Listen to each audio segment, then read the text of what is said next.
Pure cane sugar Dublin Dr. Pepper is now a collector's item.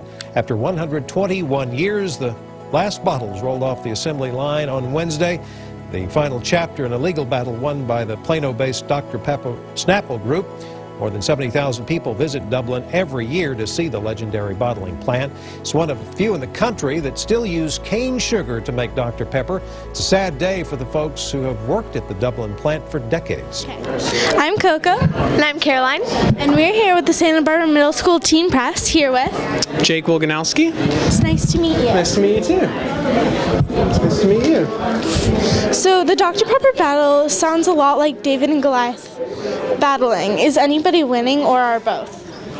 Well, that's an interesting question. I think the more appropriate answer would be, who's losing, and I think the answer would be both sides. Without revealing too much, because I want everybody to see the film, it's a very complex story, and when something like this happens, it's really not good for anybody. You've got a small town versus, you've got basically a $7 million company versus a $7 billion company. That's a drastic difference. And, the repercussions are, long-lasting for the town. And Dublin Dr. Pepper, was shipped worldwide. So, lots of people liked the drink. And without giving away too much, you should see it. It is interesting. I don't really think there is any winners. Technically, I think both sides sort of lost something for sure. Yeah. Which drink do you prefer? Out of either the Dublin Dr. Pepper or okay. So Dublin Dr. Pepper is made with pure cane sugar. Normal Dr. Pepper is high fructose corn syrup, like any soft drink nowadays. I personally like the pure cane sugar version better.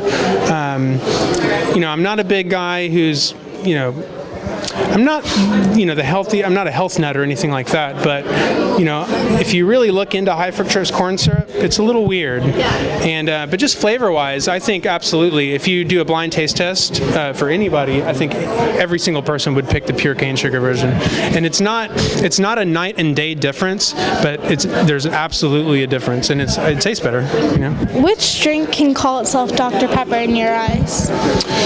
Ooh, it's a toughie. Well, in my eyes, well, legally, there's only one drink that can call itself Dr. Pepper, and that's the official one. But there's 120 years behind the Dublin version with pure cane sugar, and there's a lot more passion behind that one. So in my eyes, that's the real Dr. Pepper. You can buy a variety pack on eBay of Dublin Dr. Pepper for $150. Do you feel this is an unfair price, or is it cheap or reasonably priced? Well, it's just like anything else, supply and demand. When it's gone, the price goes way up. So I think it's worth it. I've certainly got some stashed away. If you got some cash, we can make it a little back alley deal.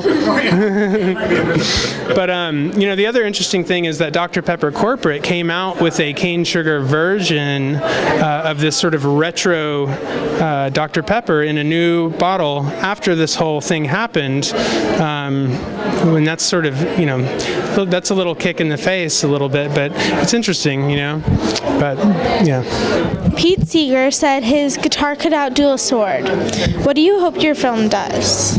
I hope our film just raises awareness to what happened, because basically, when this was a national news story, this was covered by the New York Times when this lawsuit happened, but everybody was so confused. Nobody understood what was happening. It doesn't make any sense. Even when you read what happened, it doesn't make sense. Like, why did this happen?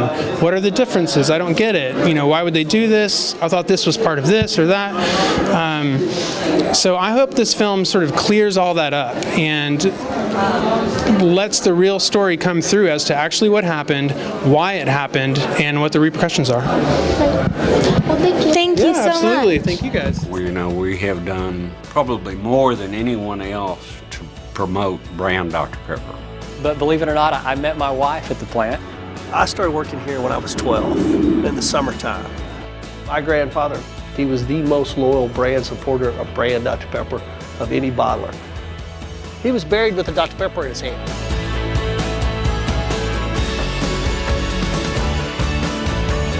It is a lot of work, but I would like to stay with tradition as long as I can.